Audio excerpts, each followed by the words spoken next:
Andiamo ancora ad occuparci di sanità, perché lo facciamo con Sara Baroviera. Adesso ha visto di persona un cuore bionico totalmente artificiale. È stato brevettato da Gino Gerosa, un'altra eccellenza sanitaria della nostra regione, l'Università di Padova. Gerosa tra l'altro è stato appena nominato presidente della Società Italiana di Chirurgia Cardiaca ed è succeduto al professor Musumeci. Lo ha incontrato Sara Baroviera.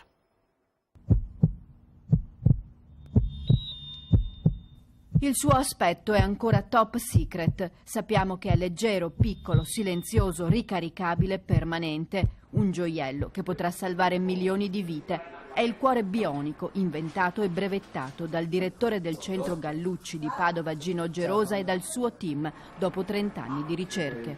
È un cuore artificiale in cui abbiamo cercato di migliorare la biocompatibilità, utilizzando le tecnologie messe a punto dal laboratorio di medicina rigenerativa, appunto per ottimizzare quella che è la biocompatibilità di un cuore artificiale totale. Gino Gerosa è un cardiochirurgo di fama mondiale. Detiene il record dei trapianti cardiaci in Italia. Fu il primo a impiantare il Cardio West e ora col cuore bionico ha vinto una nuova sfida. Abbiamo brevettato l'attuatore, che è il cuore del cuore artificiale. Naturalmente dobbiamo mettere a punto tutta un'altra serie di componenti del cuore stesso. Che cosa manca? Stiamo sviluppando il motore elettrico miniaturizzato lineare che permetta la propulsione dell'attuatore, poi tutta una serie di sensori che permettono di ottimizzare poi il funzionamento dello stesso.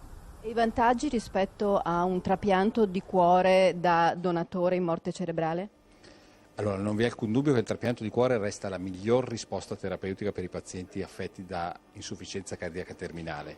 Purtroppo non ci sono sufficienti cuori per i pazienti che ne hanno bisogno e questo spinge la ricerca a sviluppare delle soluzioni alternative, quale un cuore artificiale totale. E adesso l'obiettivo è la produzione in serie. Mancano però i finanziamenti per lo sviluppo definitivo del prototipo. Soldi raccolti finora 1 milione di euro dalla Fondazione Cariparo. Ne servono altri 50. Trovarli è fondamentale. Il rischio è che l'ennesima invenzione tutta italiana finisca nelle mani di altri paesi disposti a metterci il capitale, Stati Uniti o Cina ad esempio. Probabilmente siamo aperti a poter reperire finanziamenti a livello europeo, a livello internazionale, già accade per altri progetti, quindi non troverei nulla di sorprendente. Da un punto di vista di cittadino italiano preferirei che fosse un progetto totalmente italiano.